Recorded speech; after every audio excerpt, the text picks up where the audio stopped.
Hi friends, welcome back. How India's national security is severely compromised. वो तो है, जिस तरह से घुसपैठिए आ पा रहे हैं, वहां से रोहिंग्याज आ पा रहे हैं. नहीं, ये मेरे ख्याल से रिस्पॉन्स है वो जो भाई साहब थे बांग्लादेश के, जिन्होंने दिखाया था कैसे क्रॉस कर सकते हैं बॉर्डर. हाँ, क्योंकि वो जो ग्रेट बंदा था जिसने वीडियो हटा दिया था, मगर उसने दिखाया कि देखो मैं यहाँ रहता हूँ और मैं कैसे मेघालय में एंटर करते हैं, मैं आपको दिखाता हूँ. पूरा करते हैं, वो चला भी गया मेघालय एंटर, पाइपों के बीच में चला के दिखा रहा है ऐसे आप एंटर कर सकते हैं इंडिया में. तो उसी के रिस्पॉन्स में आ रहा है कि अब वहाँ पे सिक्योरिटी बढ़ रही है और थैंक्स टू दैट पर्सन जिसने किया था. मगर वो घबरा गया था कि ओ माय गॉड मैंने क्या दिखा दिया ये, और उसने अपना वीडियो हटा दिया. मगर लोगों के पास वीडियो पहुंचेगा तो वही बेचारे को उसके ऊपर ना अटैक हो कि तूने क्यों दिखाया रास्ता, बट आई डोंट नो. चलो वीडियो शुरू करते हैं. इंडिया की सेफ्टी और नेशनल सिक्योरिटी मजाक बन के रह गई है. ये कहाँ से चढ़ के जा रहा है? बट इस बंदे की जरा वीडियो देखना. वीसा লাগবে না, ও यही पासपोर्ट লাগবে না, আমি এখন ভারতে ঢুকে যাব. वीसा লাগবে না, पासपोर्ट লাগবে ना, एकदम फ्री में चलो आपको इंडिया घुस के बताता हूं. ये शब्द है एक बांग्लादेशी यूट्यूबर दिलवर हुसैन के, जिसने पिछले महीने YouTube पर एक वीडियो अपलोड की जिसमें वो ये देखा था ना हमने पाइपों से अंदर घुस के जमात पहुंचा. फॉरेनर इंडिया में इलीगली कैसे घुस सकता है. इस दूसरे बांग्लादेशी यूट्यूबर तहसन रकूब को भी ले लो. एक और डेमो के साथ दिखा रहा है तो तभी कह रही हूँ, ऐसी छोटी तभी कह रही हूँ इलेक्ट्रिक फेंस लगाओ तो अब भारत के जमीन पर पहुंच जाओगे. এখন হচ্ছে অলরেডি ইন্ডিয়াতে আসছে, এটা হচ্ছে টাটাটা ছিল. और फिर आगे छोटा सा जंगल पार करना है जहाँ कोई बीएसएफ का पोस्ट भी नहीं है. मतलब गारंटी है कि आपको कोई पकड़ेगा भी नहीं. पर इतने जगह कहाँ करेंगे. आगे इंडिया कर देते हैं और इंडिया आकर आपको इजीली एक इंडियन बाइक रेंट पर भी मिल जाएगी. তো এখন হচ্ছে একটু ইন্ডিয়ান বাইক চালাবো. एक ऐसा वीडियो जो क्लियरली एक क्रिमिनल एक्टिविटी, एक कैसे इलीगल करें? एक्टिविटी को प्रमोट कर रहा है. इतना कैसे कंट्रोल करेगा कोई. लोगों को देखना चाहिए. उस पर 1.1 मिलियन व्यूज तक आ चुके हैं, लेकिन अब तक इस पर इंडियन अथॉरिटीज ने क्या किया? No action at all. अच्छा, वो कैसे करें, एक्शन क्या करें? इस पर कोई भी एक्शन नहीं लिया. यूट्यूबर पे क्या एक्शन ले सकते हैं? तो यूट्यूबर पे क्या करना है, वो तो बता रहा रियलिटी. तो ऐसा बिल्कुल भी नहीं है. ये आज बंगाल से देश के हर राज्य में फैल चुका है. महाराष्ट्र, उत्तराखंड, झारखंड, यहाँ तक कि नॉर्थ ईस्टर्न स्टेट्स में भी इनके फैलने के आपको कई सारे केसेस मिल जाएंगे. पूरे हमारे इंडिया फाइनेंस में कैपिटल मुंबई का कश्मीर जा रहे हैं. यहाँ पर हाल ही में 200 फर्जी आधार कार्ड फेंके हुए पकड़े गए थे. और सेम देश की राजधानी दिल्ली का भी यही हाल है. ये वीडियो है दिल्ली के शाहीन बाग एरिया का, जहाँ पर तभी तो वहाँ पे प्रॉब्लम्स हो रही हैं. बस सिर्फ 5 मिनट तक रैंडमली कम से कम 20 लोगों से पूछा कि वो कौन से देश से हैं, और सभी ने बस एक ही जवाब दिया, बांग्लादेश से. शाहीन बाग में आप कहाँ? शाहीन बाग में प्रॉब्लम्स हुई थी ना. आप कहाँ से? बांग्लादेश. कहाँ से आए हैं? बांग्लादेश से आए हुए हैं. सरकार आप कहाँ से आए हुए हैं? बांग्लादेश. ये एरिया कितने बांग्लादेश से आए हैं? बांग्लादेशी इमिग्रेंट्स द्वारा डोमिनेटेड है, और इसीलिए आज वहाँ पर उनके गट्स इतने बढ़ चुके हैं कि वो सीधे इंडियन अथॉरिटीज को ही गवर्नमेंट का घास खा रही है. सरकार अगर आना चाहे तो नहीं आ सकता. शाहीन बाग का नाम सुना आपने? एक बार बोला अपने मुझे शाहीन बाग, और फिर फील करना कि शाहीन बाग. ये देखो शाहीन बाग है इसका नाम. इधर आने के लिए बहुत बड़ा जिगरा चाहिए, समझ रहे हो ना. एक सैड फैक्ट फ्रेंड्स ये है कि इंडिया दादागिरी. क्राइम गवर्नमेंट ये बन रहा है हमारा देश. लेकिन एनसीआरबी की ऑफिशियल डेटा के मुताबिक क्राइम बाय फॉरेनर्स में बांग्लादेशीज का नंबर सबसे हाईएस्ट है. पकड़ के बाहर फेंको ऐसे लोगों को जो सारी रिपोर्ट्स आपके सामने आम आदमी पार्टी का करेगी. उल्टा अब इस पर ममता दीदी का स्टेटमेंट सुन लो. যদি বাংলায় দরজা খটখটানি করে আমরা তাদের আশ্রয় নিশ্চয়ই দেব. कड़वी सच्चाई फ्रेंड्स. भारत ये तेरा घर है. को मद्देनजर रखते हुए आई एम सॉरी टू से दिस, होते कौन है ये बोलने वाले? ये ब्लडी पब्लिक सर्वेंट्स. ये कोई इकलौता रास्ता नहीं है, बल्कि ऐसे वो तो सोचे हम राज्य बन गए हैं, राज्य हैं. फैक्ट्स आज इस वीडियो में जितना हो सके मैं एक्सपोज करने की कोशिश करूंगा. है पता नहीं आप लोगों को कुछ होता नहीं है, मुझे तो बहुत कुछ होता है. इंडिया क्या क्या पैतरे अपनाते हैं ताकि पकड़े ना जाए, और अल्टीमेटली कैसे ये इंडिया में आने के बाद अपना नाम बदलकर गंद भी मचाया है, पूरा इंडिया भी गंदा किया. आधार कार्ड और नाम चेंज कर लेते हैं के लिए कास्ट सर्टिफिकेट तक बनवा लेते हैं, और जिसके बल पर इन्हें रिजर्व गवर्नमेंट जॉब्स तक मिल जाती.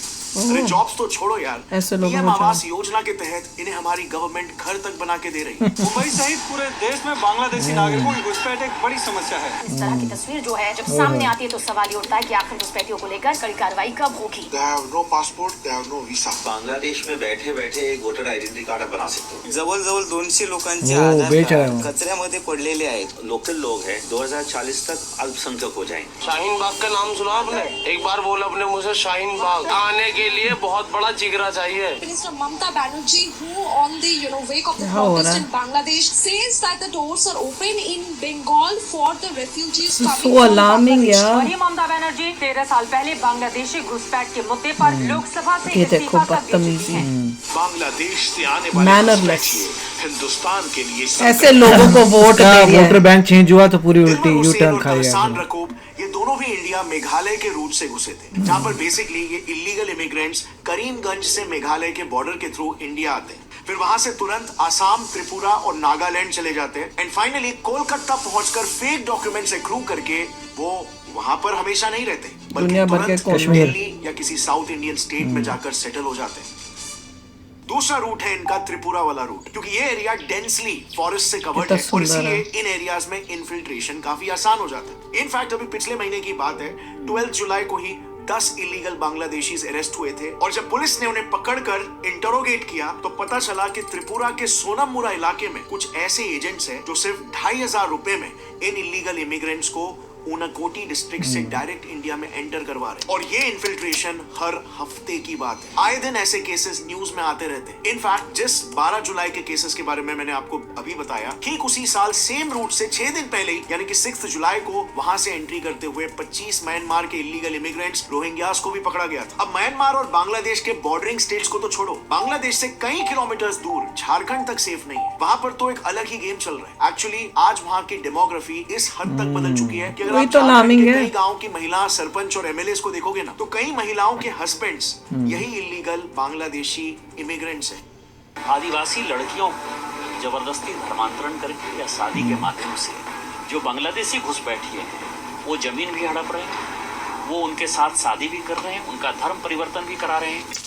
वहां पर क्या होता है कि गवर्नमेंट ने कुछ सीट्स रिजर्व करके रखे हैं ट्राइबल औरतों के लिए, तो इसी का फायदा उठाते हुए ये लोग वहां के लोकल आदिवासी महिलाओं से शादी कर लेते हैं और फिर जब वो औरत लोकसभा या पंचायती इलेक्शंस जीत जाती है तो इनडायरेक्टली उनके इलीगल इमिग्रेंट पति ही उस एरिया को रूल करते हैं, वहां की पॉलिटिक्स को डिक्टेट करते हैं। आज क्या हो रहा है, बांग्लादेश का घुसपैठ हमारे यहाँ लगातार बढ़ रहा है। जो आदिवासी महिलाएं उनके साथ बांग्लादेशी घुसपैठिए शादी कर रही है। हिंदू और मुसलमान का सवाल नहीं है, हमारे यहाँ वो कांग्रेस वाले की हिंदू मुस्लिम कर रहे हो।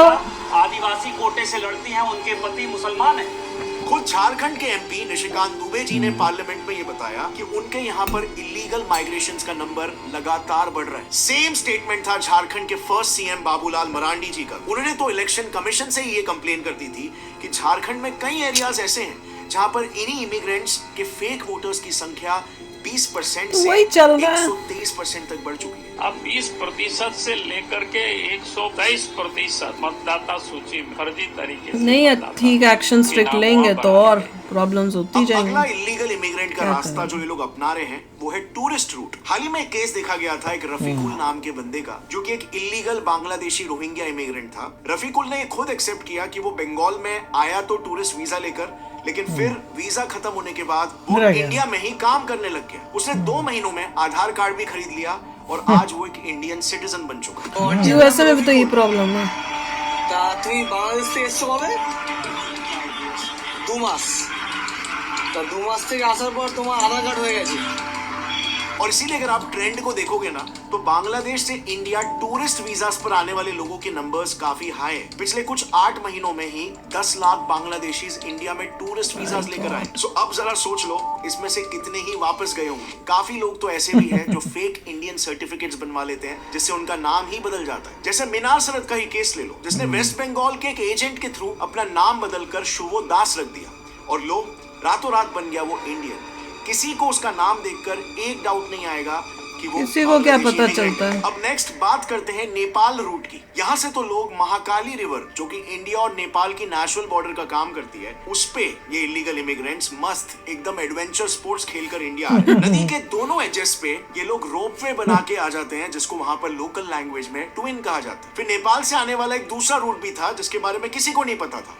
इनफैक्ट एक नेदरलैंड्स की ब्लॉगर ने इसे डिस्कवर किया। उनका कहना था कि वो एक दिन नेपाल से इंडिया ट्रैवल कर रही थी, पर गलती से वो बिना पासपोर्ट पर इमिग्रेशन स्टैंप लिए इंडिया के एक बस में चढ़ गई और हफ्ते भर इंडिया में रही, लेकिन किसी ने भी उसका पासपोर्ट एक बार भी चेक नहीं किया। ये बताता है कि नेपाल पे हमारी सिक्योरिटी फोर्सेस, वो भी तो आई थी, क्या नाम था उस लड़की का जो अब सेटल ही होगी इंडिया में शादी करके, बस पकड़ के अंदर आ सकता है। और ये बात हम इंडियंस को पता तक नहीं, इनफैक्ट हमें एक फॉरेनर आके बता रही है। But what's happening is that amongst these Nepali Muslims, you also very have shameful. Rohingyas and Bangladeshis. Now just imagine, ये इतने सारे रूट्स जो मैंने बताए, ये तो अब तक हमें पता है, पब्लिकली अवेलेबल है, ना जाने और पता नहीं कितने होंगे, बहुत होंगे। बॉर्डर सिक्योरिटी में जिसका इस्तेमाल करके ये लोग हजारों की तादाद में इंडिया आ रहे हैं और हमारे देश की पूरी डेमोग्राफी को ही चेंज कर रहे हैं, देश के पॉलिटिक्स को ही चेंज कर रहे हैं। और सबसे अंदर के लोग भी मिले हुए होंगे, वो चाहते हैं कि ये लोग आए पॉलिटिशियंस जिनको फायदा हो रहा है। हिंदूस, मुस्लिम्स, क्रिश्चियन, सिख्स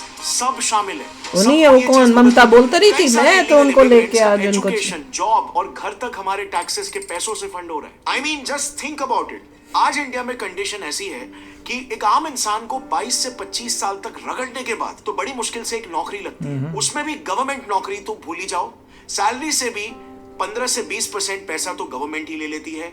फिर सारी जिंदगी मेहनत से, ईमानदारी से पैसे कमाने के बाद बड़ी मुश्किल से 40 से 50 साल में कहीं जाकर एक घर खरीदने के काबिल बन पाता है वो। लेकिन वहीं पर दूसरी तरफ ये इलीगल इमिग्रेंट्स, ऐसे कितने केसेस आपको मिल जाएंगे जहां पर पीएम अटल आवास योजना के तहत इन इलीगल इमिग्रेंट्स को घर मिल चुका है। कितने तो रास्तों पे, बस स्टॉप्स में, रेलवे की पटरियों में तक अपना घर बसा लेते हैं और फिर कुछ महीने वहीं पर रहने के बाद बोलने लगते हैं कि जमीन हमारी है। और फिर सुप्रीम कोर्ट का ये वर्डिक्ट आता है कि गवर्नमेंट को इनको घर बना के देना पड़ेगा। उत्तराखंड के हल्द्वानी में भी तो यही हुआ ना। कोर्ट के एक वर्डिक्ट ने 4000 इलीगल एंक्रोचर्स के परिवारों को रेलवे की जमीन दान कर दी। और फिर जॉब्स, आज हम कहते हैं कि अनएम्प्लॉयमेंट पीक पर है, इंडियन यूथ सुप्रीम कोर्ट ही मस्ड अप है फिर तो। लेकिन अनफॉर्चुनेटली गवर्नमेंट जॉब्स में भी SC ST के लिए जो सीट्स रिजर्व रहती है, उनमें भी ये इलीगल इमिग्रेंट्स अपने फेक कास्ट डॉक्यूमेंट्स दिखाकर वो रिजर्व जॉब्स तक ले रहे। अब अगर गवर्नमेंट जॉब्स में ये हाल है तो सोचो प्राइवेट में क्या हो रहा है। मुझे नहीं पता आप लोगों का क्या रिएक्शन होता है, मेरे को तो गुस्सा चढ़ने लग जाता है, मैं तो बहुत, मुझे अनईजीनेस हो जाती है, मैं तो इतने गुस्से से भरी हुई हूँ कि ये चल के आ रहा है, पता नहीं घबराहट होने लग जाती है कि देश का क्या होगा है। और इतना मतलब, और ये इसलिए हो रहा है कि पॉलिटिशियंस जो बैठे हुए हैं, ऐसे निकम्मे मतलबी पॉलिटिशियंस बैठे हैं जो देश को डुबाने में लगे हुए हैं उनको। और जनता, मैं तो कहूँगी जनता जो उनको लेके आती है वो कैसी है कि बाबा उनको लाती है। वो जैसे ममता का बता रहे हैं कि हम तो जो भी बांग्लादेशी जिनके साथ अत्याचार हो रहा है वहां पे हम उनको यहाँ पे जगह देंगे। क्या तुम हु आर यू? प्रोसेस इतना स्ट्रांग नहीं है, जो भी लोग आ रहे हैं आ जाएं, मगर उनको कभी भी आधार कार्ड नहीं मिलना चाहिए। हाँ, सिस्टम में इतनी वो है करप्शन। अगर किसी के पास आईडी नहीं होगी तो जितने साल ही बैठ लेगा उखाड़ लेगा। और आईडी ऐसा होना चाहिए, इतना उस टाइप का होना चाहिए कि कोई उसका फेक बना ही नहीं सके। मुझे याद है ऋषि पासपोर्ट देख रहा था हमारा, उसने दिखाया कि जो यूएसए का पासपोर्ट है उसमें इतना उन्होंने अंदर ऐसा कुछ किया हुआ है कि यू करो तो कुछ पता नहीं क्या बता रहा था, हमने तो कभी नोटिस ही नहीं किया। उसने ये तो कुछ भी नहीं है, तो ऐसी चीजें कोई कर ही ना पाए, उससे इमीडिएटली पता चल जाए कि ये तो नकली है। नहीं तो देखिए, इंडिया में भी जो लोग हैं जो सिक्योरिटी स्कैन करते हैं एयरपोर्ट पे, वो मुझे दिखा रहा था कुछ, वो पता नहीं क्यों दिखा रहा था, उसे यूएसए का पासपोर्ट मेरे हाथ में था, कहता मैं आपको चीज़ दिखाता हूँ। मैं बोलो, उसने बोला ये बैंड है, मैं पासवर्ड करता हूँ, देखो पी पी पी बीप होगी। अच्छा, तो कहता देखो उसमें पता नहीं क्या है कि ये भी बीप करता है आपका पासपोर्ट, सिर्फ यूएसए का बीप करता है। उसने ये मुझे दिखाया, इसलिए फिर उसने बोला कि आप ये पासवर्ड उधर रख दो, फिर आप मेरे को वो स्कैन करने दो, क्योंकि उसके वजह से बीप आएगी। मैं बोल तो रही हूँ यूएसए के पासपोर्ट में इतना कुछ नहीं किया कि कोई नकली ना बना सके। वो सिक्योरिटी वाला इंडिया में वो इतना इम्प्रेस था कि यूएसए के पासपोर्ट में ये पी क्यों आती है पासपोर्ट के ऊपर ऐसा करने से। अरे मुझे जो, मेरे को ये बात तो पता ही नहीं, तो और भी इम्प्रेसिव है। मुझे तो ऋषि खास वो देखा, मैंने कहा ये कैसे कर सकते हैं, तो वो भी बड़ा इम्प्रेसिव चीज उसने मुझे दिखाई थी। तो इतना हमारा भी इंडिया में ऐसा सिस्टम होना चाहिए, चेकिंग टफ होनी चाहिए, आधार कार्ड मिलना बहुत मुश्किल होना चाहिए, और जो नकली आधार कार्ड बना रहा है या जो नकली आ रहा है उसकी ऐसी ऐसी पनिशमेंट होनी चाहिए कि बंदा कांपे कि मैं पकड़ा गया तो मेरा तो भैया काम खत्म, ऐसा स्ट्रिक्ट करेंगे तभी ये रुकेगा, नहीं तो ऐसे ही चलता रहेगा। और भैया स्ट्रिक्टली जगह जगह जाके देखो, उनको निकालो, वापस भेजो। ये सब इसलिए पॉलिटिक्स की वजह से, पॉलिटिक्स, गंदी पॉलिटिक्स, उसमें अपना वोट बैंक नजर आता है। और ऐसा जिसे फोरकास्टेड है कि मतलब इंडिया की डेमोग्राफी इतनी जबरदस्त चेंज होने वाली है कि 2050 2060 जाग जाओ मैं कह रही हूँ, इंडिया में जो रह रहे हैं जाग जाओ, ढंग से वोटिंग कर लो, नहीं तो देश का बहुत बुरा हाल होना है फ्यूचर में। तो चलो यार, अभी शेयर करना अपने थॉट्स, चलते हैं, मिलेंगे नेक्स्ट वीडियो में बहुत ही जल्द। Till then take care and bye bye. तो अगर आप मेरे इस चैनल पे नए हो तो जल्दी से सब्सक्राइब के बटन को हिट करो और बेल आइकन को क्लिक करो, ताकि आपको मेरा जब नया वीडियो मैं लगाऊं आपको उसके बारे में जल्दी से पता चल जाए।